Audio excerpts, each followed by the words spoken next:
સુમનદીપ કોલેજના વિવાદ મામલે વિદ્યાર્થીઓ તેમજ વાલીઓ દ્વારા રેલી યોજાઈ કલેક્ટરને આવેદન આપી વિવાદનો અંત લાવવાની રજૂઆત કરાઈ। ભાજપના ત્રણેય ધારાસભ્યોએ માંજલપુર વોર્ડ વિસ્તારમાં ફેરણી યોજી લોકસંપર્ક સાથે સમસ્યા હલ કરવાની કોશિશ હાથ ધરાઈ। બ્રાન્ડેડ કંપનીની કારના લોગોની ચોરી કરતી ગેંગના 4 સાગીરતો ઝડપાયા। ચોર ટોળકી પાસેથી અલગ અલગ કંપનીના ઓરિજિનલ કાર લોગો મળી આવ્યા। ફતેપુરા પિતાંબર પોળમાં અશાંત ધારાના ભંગ બદલ સ્થાયી અધ્યક્ષે કલેક્ટરને આવેદન આપ્યું। કાયદાનો ભંગ કરનાર બંને શખ્સો સામે ફોજદારી ગુનો દાખલ કરવાની માંગ। વાઘોડિયા રોડ પરની સારથી સોસાયટીમાં તસ્કરોના હાથફેરા। રૂપિયા 1,55,000ની મત્તાની ચોરી કરી તસ્કરો ફરાર।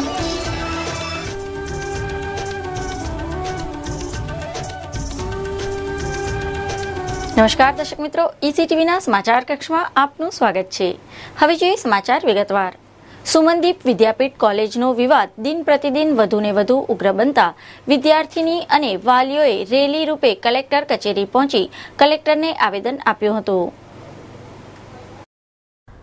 વાઘોડિયા તાલુકાના પીપરિયા સ્થિત સુમનદીપ વિદ્યાપીઠ કોલેજનો વિવાદ દિન પ્રતિદિન વધુને વધુ ઉગ્ર બનતો જાય છે અને આચાર્ય મેડમને સસ્પેન્ડ કરવાની માંગ વધુ તીવ્ર બનતી જાય છે। ત્યારે એવા સમયે સુમનદીપ કોલેજના ફિઝિયોથેરાપી વિભાગની વિદ્યાર્થીનીઓ તેમજ વાલીઓએ બુધવારે સયાજી હોસ્પિટલના ગેટ પાસે રેલી યોજી હતી અને રેલી સ્વરૂપે વિદ્યાર્થીનીઓ અને વાલીઓ જિલ્લા કલેક્ટર કચેરી ખાતે પહોંચ્યા હતા, જ્યાં કલેક્ટરને આવેદન આપી તેઓની આચાર્ય મેડમ વિરુદ્ધ રજૂઆત કરી હતી કે અમારી વાતોને આગળ સુધી પહોંચાડવા માટે કે અમારી સાથે શું પ્રોબ્લેમ્સ થઈ રહ્યા છે અને એનું સોલ્યુશન અમને ક્યાંય દેખાતું નથી અને અમારો અભ્યાસ આટલા સમયથી કેટલો બગડી રહ્યો છે, તો અમે મેનેજમેન્ટને વધારે પડતું એમને બહારથી કહી શકાય એના માટે કલેક્ટર સાહેબને આવેદનપત્ર આપવા આવ્યા છે। અમે 1.5 વર્ષથી લતા મેડમના આવ્યા બાદ એમનું જે વર્તન હોય છે એનાથી અમે લોકો બહુ ડિપ્રેસ થઈ જઈએ છીએ।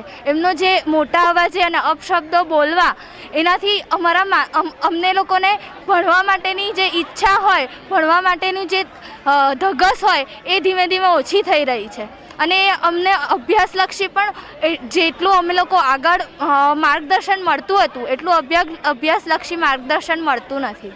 એ એકલા રહે છે, એમને કોઈ રહેવાવાળું એમની ઘરે કોઈ છે નહીં, એટલે એમને ખબર ના પડે કે કોઈના પર ત્રાસ ગુજારીએ તો કેવું થાય। એમનું ફ્રસ્ટ્રેશન એ રોજ અમારા પર આવીને ઉતારે છે, કારણ કે એમના ઘરે એમના છોકરા નથી કે એમનો વર નથી, એકલા આટલા વર્ષોથી રહ્યા છે એટલે જેવું એમનું કરમસદની કોલેજમાં ચાલતું હતું એવું ઈચ્છે છે કે અહીંયા લોકો બી દબાઈને રહે। કાયમ બોલ્યા કરે કે મારા બોમ્બેમાં આવું, મારા બોમ્બેમાં જગ, મારા 33 વર્ષથી અહીંયા આગળ રહ્યા છે, જાવને બોમ્બેની પબ્લિકને સમજાવો ને, ત્યાં સમજે, કોલેજમાં તો ખબર પડે, થપ્પડ મારીને બહાર કાઢે। આવી તો ગાળો બોલે ને અપશબ્દ બોલે ને તો નિરાકરણ તો લાવવું જ પડશે। મેનેજમેન્ટને એ ખબર નહીં પડતી કે લતા પ્રત્યે એટલું શું છે કે એને કાઢવા તૈયાર નથી। આજે આખી કોલેજ સ્ટ્રાઇક પર ઉતરી છે તો બી લતાને સસ્પેન્ડ કરી પણ કરી નથી, તો આના ડરથી છુપાઈ ગઈ છે, નામ આપે છે કે સસ્પેન્ડ કરી છે।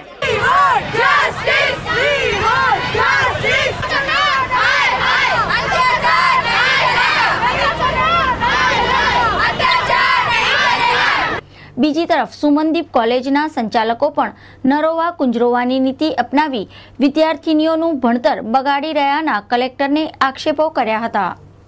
અમારી એક જ માંગણી છે કે અમારી છોકરીઓને જસ્ટિસ જોઈએ। અમને લતાબેનથી જ પ્રોબ્લેમ છે, કેમ કે 1.5 વર્ષથી લતાબેન અમારી છોકરીઓને હેરાન કરી રહ્યા છે।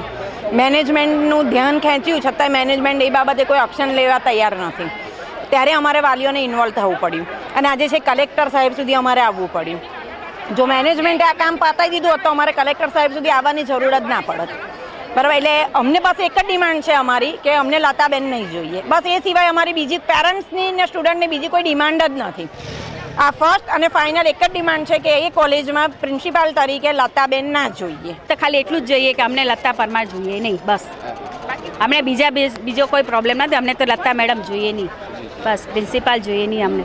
હવે બહુ માનસિક ટોર્ચરિંગ બહુ થાય છે, એ તો સત્તાધીશોએ તો કહી, એ તો ફરી અમને કહી દો તમે 7 પેરેન્ટ્સ આવો, 7 સ્ટુડન્ટ્સ આવો। અમે કાલે 7 પેરેન્ટ્સને બધા ગયા હતા, સ્ટુડન્ટ અમુક પેરેન્ટ્સ ગયા હતા, સ્ટુડન્ટ પહેલું ગ્રુપ મોકલ્યું તો એક હવે તમે ક્લાસમાં બેસો, અમે વારાફરતી એક સ્ટુડન્ટની ઇન્ક્વાયરી કરીશું। અમારી સાથે કોઈ વાત કરવા તૈયાર નથી। અમે કીધું તમે મેનેજમેન્ટ આવો, બધા સામે બેસો, અમને બધા અમારા પેરેન્ટ્સ છે, વિદ્યાર્થીઓ છે, એ સાથે તમે વાતચીત કરો, પણ એ લોકો કોઈ સાંભળવા તૈયાર જ નથી।